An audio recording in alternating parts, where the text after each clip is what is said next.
Hari ini Paul Heyman dischedulkan hadir di Monday Night Raw. Jarang-jarang guys ya, karena dia memang bukan roster Monday Night Raw, dia adalah roster SmackDown. Dia datang ke sini untuk melanjutkan cerita Favor. Dia berarti memberikan klarifikasinya. Sebenarnya kamu di pihak siapa, Heyman? Itu yang kita harus dapatkan dari kehadiran Heyman di Raw hari ini guys. Saya sudah cukup lumayan mendetail lah membahas di Gulat Review soal segmen ini, tapi kayaknya perlu lebih mendetail lagi, full breakdown dengan apa aja yang terjadi di segmen ending Monday Night Raw tanggal 8 April 2025. Apa aja yang Rollins sampaikan poin by poin, dan apa maksud dari Paul Heyman. Kita coba analisa secara mendetail di sesi bedah promo atau bedah segmen ini guys ya. Selengkapnya di Gilang Gulat. Heyman datang langsung memulai kata-katanya di segmen terakhir ini. Dia langsung memulai promonya dengan ladies and gentlemen guys ya.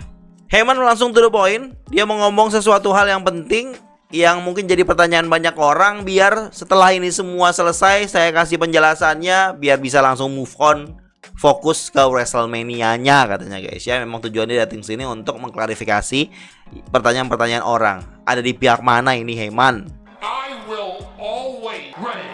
Nah, hal pertama yang mau disampaikan adalah dia mau menekankan kembali keraguan orang-orang selama ini tentang kesetiaannya kepada Roman Reigns. Dia tekankan dia akan selalu setia sama tribal chiefnya Roman Reigns guys. Ketika saya mendengar statement pertama ini, item pertama ini, berarti memang Heyman mau mendampingi CM Punk, bukan berarti dia membela CM Punk. Dia ya menerima ajakan CM Punk sebatas memenuhi favor aja kepada teman terbaiknya dan mendampinginya, sesimpel itu aja. Nggak yang membelanya, nggak yang berpindah haluan ke CM Punk secara penuh, tidak. Dia tekankan di item pertama ini dan membuat saya yakin kalau berarti Heyman hanya mendampingi, sebatas mendampingi saja karena dia masih wise man. Akan tetapi pas item kedua agak kaget saya. Dia nyampaikan hal yang sama untuk CM Punk, best friend-nya. Always be loyal and Punk. Item kedua jelas dia tekankan sama. Dia akan terus loyal dengan teman terbaiknya CM Punk. Saya agak kaget di sini. Berarti dia menunjukkan kalau dia akan setia dengan dua-duanya. Berarti Heyman ini masih bimbang guys sebenarnya.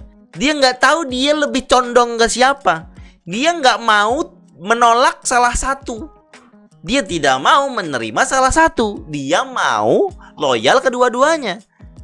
Ya kalau kita loyal, ya kita pilih salah satu dong. Kalau kita setia kepada orang, ya kita setia pada satu orang. Poinnya di sini, Heyman sendiri tuh masih bimbang. Dia mau setia, fokusnya kemana. Dia selama ini dengan wise man, dia setia banget, nunjukin kesetiaannya banget, menyembah banget. CM Punk muncul dengan histori dan sejarah yang diungkapkan CM Punk kemarin, dia juga mau setia sama CM Punk. Nah, yang dia setia, yang paling setia yang mana gitu. Dia harus memilih. Sebenarnya dia harus memilih guys, tapi dia tidak mau memilih. Makanya dia punya 2 poin. Setia dengan Roman Reigns dan setia dengan CM Punk.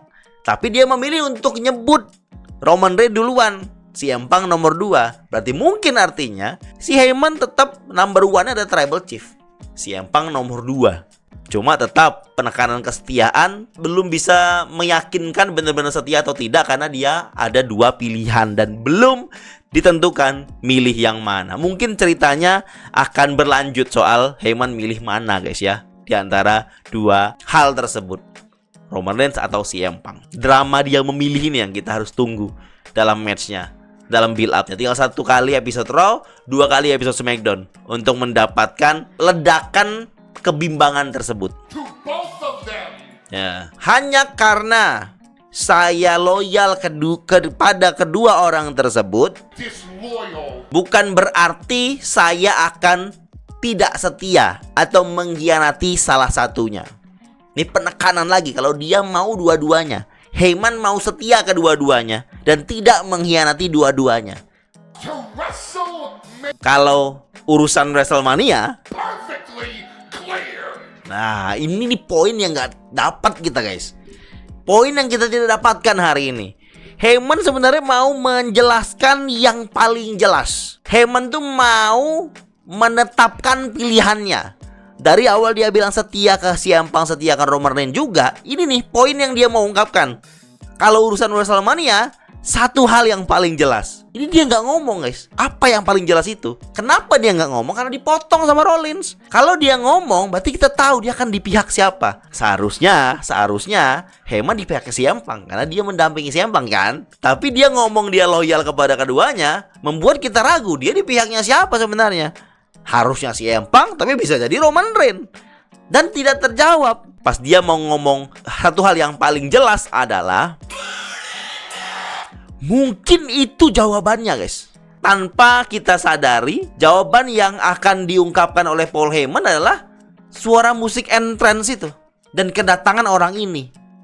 Berarti bisa jadi one thing that makes perfectly clear yang dimaksud oleh Heyman, satu hal yang paling jelas di WrestleMania yang dimaksud oleh Heyman adalah Rollins. Bisa jadi dia di pihaknya Rollins. Terus Rollins keluar, memotong omongannya Paul Heyman. Terlihat memang Paul Heyman kecewa dengan potongan tersebut, tapi mungkin ini tease. Mungkin ini petunjuk, guys. Sekali lagi, mungkin ini petunjuk. Kalau memang jawabannya adalah Rollins. Jawabannya Heyman ada di pihaknya Rollins. WrestleMania, Heyman mungkin membela Rollins. Bisa terjadi. Mungkin. Tapi ingat, ekspektasi distabilkan dulu, jangan terlalu ditinggikan. Ini suaranya agak delay, guys ya. Sorry banget ya, guys ya. Saatnya kita masuk ke poin utama dari segmen hari ini, guys. Rollins masuk mengawali dengan sapaan kepada para fansnya.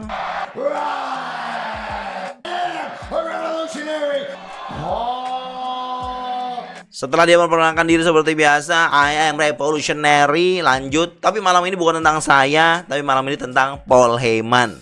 Paul Heyman, hari ini kamu ngomongin soal kesetiaan. Itulah alasan kenapa saya keluar mau menyapa, katanya. Karena saya mau menanyakan pertanyaan kepada dirimu. Pertanyaan yang sudah ada dalam benak banyak orang di beberapa hari belakangan ini. Pertanyaannya adalah, Paul Heyman, sebenarnya kamu berpihak di sisi mana? Itu pertanyaan besar, guys, yang jadi topik utama di segmen ini. Paul Heyman tertawa mendengarnya karena dia juga belum ngomong sesuatu. Karena dia juga belum menentukan mungkin. Dan dia mau ngomong dipotong Rollins.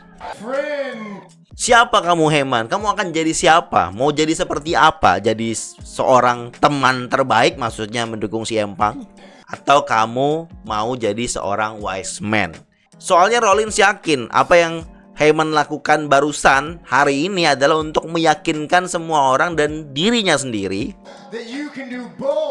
kalau dia bisa memilih dua-duanya dalam waktu yang sama. Dalam beberapa minggu belakangan ini, Rollins yakin melihat Heyman kalau Heyman sebenarnya tidak berpihak pada dua-duanya, guys. Itu kata Rollins, keyakinannya Rollins. Heyman ini berada di pihak CM Punk atau Roman. Rollins yakin kayaknya Heyman tidak di dua-duanya. Petunjuk lagi, guys. Bisa jadi petunjuk lagi. Kalau memang Heyman tidak berpihak kepada CM Punk ataupun Roman Reigns, mungkin Rollins. Kita lihat ekspresinya Paul Heyman, dia kayak, ya bisa juga.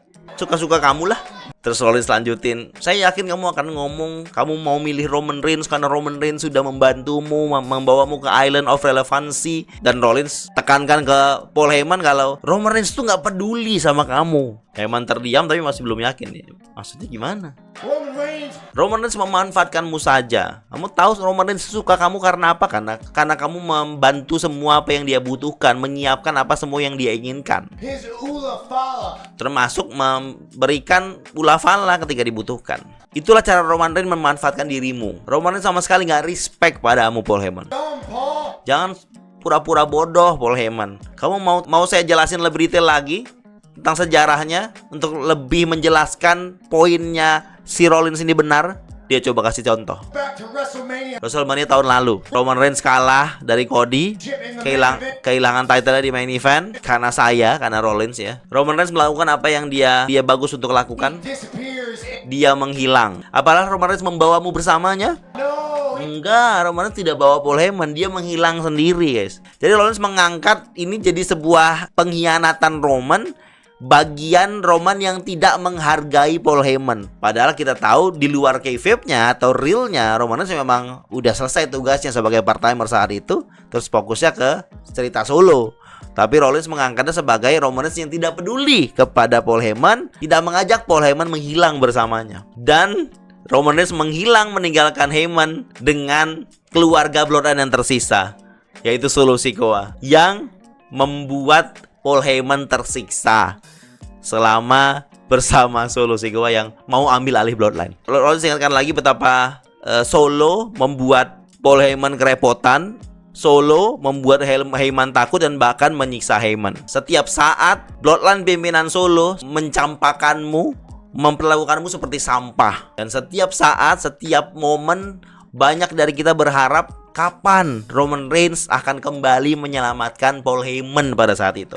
Dan Rollins tekankan lagi, coba saya tanya, apakah Roman Reigns datang untuk menyelamatkanmu? Jawabannya tidak, guys. Tapi Heyman tidak ngomong apa-apa, cuma menggeleng aja. Dengan dalam hati mungkin berpikir, benar juga, Roman tidak membantu saya. Memang benar tidak, Roman Reigns meninggalkanmu untuk disiksa oleh Solo Sikoa dan tim di kandangmu. Waktu Solo membanting Paul Heyman ke atas meja, itu waktu arenanya tuh di kampungnya Paul Heyman, di depan keluarga, di depan anak-anakmu. Jadi Rollins ngangkat keluarganya, ngangkat personalnya Paul Heyman, biar emosionalnya lebih terasa, biar Heyman benar-benar berpikir kalau ini berpengaruh ke keluarganya. Penonton ini kayak nggak tahu waktu untuk ngecen. Dia ngecen Roman Reigns, padahal Roman Reigns yang jadi tersangka yang salah di sini. Malah Roman Reigns. Apa sih? Tuh, dengar tuh. Apaan coba? Salah poinnya itu kalau mau Chen. Tapi suka-suka mereka memang hadir di sana untuk ngecen. Jacob and Azalea. Dia nyebut Jacob dan Azalea, itu anaknya Paul Heyman, guys. Nyebut nama, makin personal mainnya. Anaknya terpaksa melihat bapaknya dihantam ke meja komentator pada saat itu. Itu semua karena Roman Reigns gak peduli padamu. Keluargamu terpaksa menyaksikan kamu dibanting, dihajar habis-habisan, disiksa. Karena apa? Karena Roman Reigns gak peduli padamu. Wah, itu jadi orang mikir gak tuh? Dibilangin kayak gitu. Oh iya juga ya. Jadinya gitu dong kita, guys. Paul Heyman harusnya sadar dong. Kalau dia pintar, dia sadar. Kalau selama ini Roman Reigns hanya memanfaatkan dia. Tapi kenapa dia terlalu menyembahnya? Ini Rollins coba mengingatkan dari point of view dia, guys, ya, yang selama ini mungkin Heyman belum sadari point of view itu. Waktu itu kita mikirnya Heyman gak ada yang bantu, ya simply karena Roman Reigns belum jatahnya balik, simply karena untuk build up si Solo Sikoa. Tapi kalau dalam segi kayfabe itu sebenarnya salah. Heyman gak dibantu Roman, itu berarti Roman nunggu SummerSlam baru balik setelah semuanya udah disiksa. Jimmy disiksa, Heyman disiksa. Terus alasan Roman ngilang itu gimana? Alasan Roman tidak bantu itu apa? Nah, itu jadi pertanyaan dan jadi bumerang untuk Roman sendiri. Dan jadi bahan untuk Rollins, membuat Heyman mikir. Dan dia lanjutkan lagi, Roman Reigns saat itu tidak membantumu. Tahu siapa lagi yang tidak membantumu pada saat itu? Pada saat dibanting tim Solo? Ya jelas CM Punk. CM Punk your best friend. Tapi dia tidak membantumu di momen kamu sangat butuh bantuan. Mulus loh, guys, skripnya Rollins ini untuk mengalihkan ke CM Punk. Langsung beralih ke CM Punk ini. Kalau teman baik itu pasti saling mencintai. Mereka ada untuk temannya. Best friend tidak memanfaatkan satu sama lain ketika dibutuhkan. History lesson lagi dari Rollins, ngangkat sejarah lagi untuk mengingatkan Paul Heyman yang sering diangkat. Memang tema ini, poin ini sering diangkat, guys, ya. CM Punk meninggalkan WWE. Itu sering diangkat sebagai bentuk pengkhianatan dan selalu jadi bahan untuk menyerang CM Punk. Dan ini juga bisa jadi senjata yang easy lah untuk menyerang CM Punk, yaitu CM Punk 10 tahun lalu keluar dari WWE, meninggalkan semua orang, termasuk meninggalkanmu. Masuk, guys, tinggal ambil aja masuk. Topik itu lagi yang dibahas. Ini disambungkan Rollins ke Roman Reigns yang menghilang. Roman Reigns yang menghilang after WrestleMania. Untuk CM Punk yang hilang 10 tahun lalu, keluar dari WWE. Dengan poin, apakah CM Punk menghilang pergi membawamu, Paul? Tentu jawabannya tidak juga. No. Tuh, Heyman menggeleng karena mengiyakan semua kata Rollins ini adalah fakta dan memang benar adanya. Menurut saya cukup cerdik WWE ngambil topik menghilang CM Punk dan Roman ini di satu titik di mana Heyman ditinggalkan. Jadi Heyman ini ditekankan orang yang meninggal kamu, orang yang meninggal kamu. Tapi kalau kita main history lesson lebih banyak lagi, Heyman juga sering mengkhianati partnernya kan ya guys ya. Kalau main poinnya di situ. Tapi sekarang kan lagi bahas poin Heyman yang ditinggalkan, Heyman yang dikhianati, yang Heyman tidak sadari. Tekanannya sama lagi di mana Rollins bilang kalau ketika CM Punk pergi meninggalkan dirimu, CM Punk mencoba untuk menghancurkan ini semua, menghancurkan WWE, di mana poinnya WWE ini dibangun salah satunya oleh Heyman. Jadi kayak CM Punk keluar untuk menghancurkan sesuatu yang dibuat oleh Heyman, sesuatu yang dibangun oleh Heyman, yaitu WWE itu sendiri. Dan ketika CM Punk kembali, apakah CM Punk kembali karenamu? Apakah CM Punk kembali terus membawamu bersamanya dalam perjalanannya setelah itu? No. Tidak. Jawabannya memang benar tidak. CM Punk kembali gak langsung ketemu Heyman, ya kan? CM Punk kembali story-nya lain dulu. Tapi itu dianggap sebagai CM Punk gak peduli dengan Heyman. Nah, sekarang poin War Games. Rollins mengangkat soal War Games ini, kayaknya Paul sama CM Punk sangat-sangat menekankan romantisme yang mereka miliki. Dimana di War Games CM Punk membantu demi Heyman katanya. Dimana Heyman minta bantuan CM Punk mau bantu Heyman katanya. Tapi kita harus sadari kalau pilihan pertama untuk masuk tim Roman di War Games adalah Seth freaking Rollins. Seth Rollins pilihan pertamanya guys, bukan CM Punk. Nah, kita tahu waktu itu build up-nya OG datang ke Raw untuk ngajak Rollins, dan Rollins berkali-kali bilang gak mau karena dia gak sudi ketemu Roman Reigns, gak sudi berjuang bersama Roman Reigns, dan ya udah cancel. Maka dari itu Heyman cari orang, CM Punk lah yang didapatkan. Nah, CM Punk diklaim Rollins adalah pilihan terakhir, pilihan pertama dia, dan Paul Heyman mengiyakan. Bahkan Rollins menekankan kalau saya berkata bohong, hentikan saya. Dan Heyman gak menghentikan dia karena memang apa yang disebut Rollins fakta. Out of you. Nah. Terus CM Punk join tim Roman, apakah karena memang dia mencintai dirimu terus mau membantu dirimu, membantu tim Roman demi dirimu? Tidak, kata Rollins. CM Punk masuk tim Roman membantu dirimu karena dia pengen dapat balas budi dari dirimu. Dia memanfaatkanmu untuk mendapatkan favor. Dia membantu cuma untuk hadiah berarti. Dia hanya membantu dengan pamrih berarti. Poin jelas, poin bener dari si Rollins. Kalau CM Punk bantu Paul Heyman bukan karena dia best friend, bukan karena dia mencintai Paul Heyman, tapi simply karena dia pamrih. CM Punk bukan teman terbaikmu, Heyman. CM Punk tidak mencintai siapapun. But himself. CM Punk hanya mencintai dirinya sendiri. Saya harus jujur padamu, Paul Heyman. Saya jujur juga pada kalian semua. Saya kasihan padamu, Heyman. Kamu dalam posisi yang sangat sulit, yang tidak ada orang yang menginginkan posisi ini. Kamu dalam suatu situasi yang sangat sulit. Solusi yang paling gampang untuk kita semua adalah dengan mencopot dirimu dari situasi ini. Menghilangkan dirimu dari situasi ini. And let me. Biarkan kami berlaga sendiri untuk jiwa dari industri ini. Biar kami battle bertiga aja. Jadi Heyman gak usah ikut campur, kata si Rollins. Karena Heyman di posisi yang sulit. Dia mau keluar, mending dia keluar aja. Kalau dia mau keluar dari posisi yang sulit yang dia dapatkan sekarang. Memang itu pilihan gampang sebenarnya bagi Heyman, guys. Pergi aja udah. Ngapain repot-repot bingung milih siapa? Ngapain stres? Mending pergi aja. Solusi dari Rollins, guys. Tapi Rollins tahu, melihat ekspresinya Heyman gak bisa melakukan itu. Kamu gak bisa atau kamu gak mau melakukannya, kata Rollins. Kamu gak mau mengkhianati tribal chiefmu, kamu juga tidak mau mengkhianati teman terbaikmu, kan? I understand. Saya mengerti hal itu, kata Rollins. Coba aja ada solusi lain. Coba ada satu cara, solusi untuk mencopotmu dari situasi ini. Dan ini juga solusi mudah tapi berisiko, jelas. Paul Heyman ini untuk kebaikanmu. Saya akan sangat berbangga hati. Saya akan sangat merasa terhormat kalau saya yang mencopotmu dari situasi ini. Sekarang juga maksudnya Rollins adalah take Heyman out dengan menghajar Heyman, membuat Heyman cedera, tidak bisa sanggup terlibat. Sesimpel itu aja. A boot to the back of the head, maksudnya curb stomp. Dia cuma cukup curb stomp Paul Heyman yang tua ini. Itu akan completely membuat Heyman keluar dari situasi ini dengan mudah, tapi sakit. Karena tidak ada orang di sini yang mau menyelamatkanmu. Karena Roman nggak ada dan CM Punk pun saat ini nggak ada. Money. Terus dia nge-quote kata-kata CM Punk. Roman nggak ada di sini dan CM Punk pun nggak ada di sini. Karena CM Punk jelas di sini dia tidak mau membuat pertemanan. Dia di sini mau cari uang. Itu kata yang diungkapkan CM Punk di ending promo pertamanya sejak dia balik ke WWE waktu saat itu. I'm not here to make friends, I'm here to make money. Saya di sini bukan mau berteman, saya mau cari uang. Nah, dia tekankan di sini jadi sesuatu yang menohok. Karena memang benar poin CM Punk yang bilang Paul Heyman adalah best friend-nya, CM Punk lupa pernah bilang kalau di sini dia mau bukan untuk berteman, dia mau cari uang. Dengan Rollins nge-quote ini, oh iya, ini mengingatkan Heyman secara tidak langsung. Ini jelas mengingatkan Heyman kalau CM Punk pernah berkata itu dan itu memang tujuannya CM Punk ada di sini. Dia tidak mau berteman, dia mau cari uang sekali lagi.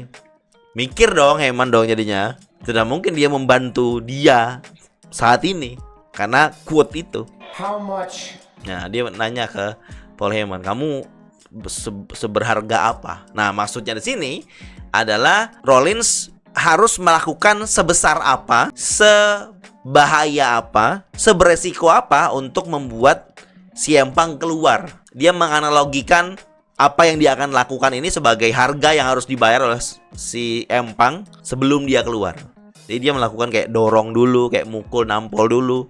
Tujuannya untuk mancing CM Punk keluar. Dia sadar CM Punk pasti siap untuk keluar karena memang mereka dischedule-kan untuk ada di sini gitu. Cuma ada poin di mana ketika Heyman dibully lah ibaratnya sama Rollins, Heyman jadi kesal gitu loh. Kayak dia nggak takut, dia berani gitu. Jangan sentuh saya gitu katanya. Rollins melirik ke entrance kan. Dia menantikan CM Punk datang dengan membuli si Paul Heyman.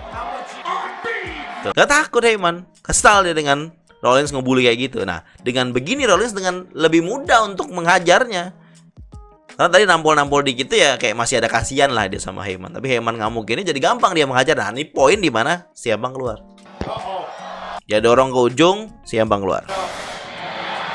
CM Punk keluar langsung lari, langsung menuju Rollins dan langsung berantem mereka. Nah, sampai ke poin ini di mana CM Punk marah banget, kesal banget, Paul Heyman digituin. CM Punk di sini mau curb stomp Rollins, guys. Di steel step. Itu misinya dia. Ketika dia siap mau berlari, tapi Rollins menghindar. Rollins naik, ini strateginya mantap nih. Rollins naik dengan CM Punk naik, jadi kepalanya kan jadi kayak merangkak gitu. Jadi Rollins bisa curb stomp. Malah dia yang kena. Dia mau kasih curb stomp, malah dia yang kena.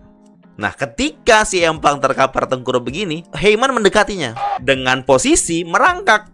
Posisi enak untuk di curb stomp. Kemudian Rollins menyadarinya, posisi si Heyman enak banget buat di curb stomp. Tinggal curb stomp aja udah kelar itu. Out tuh Heyman dari story-nya. Out dari situasi ini. Tapi tidak semudah itu. Tuh, Rollins curb stomp sengaja tidak kena.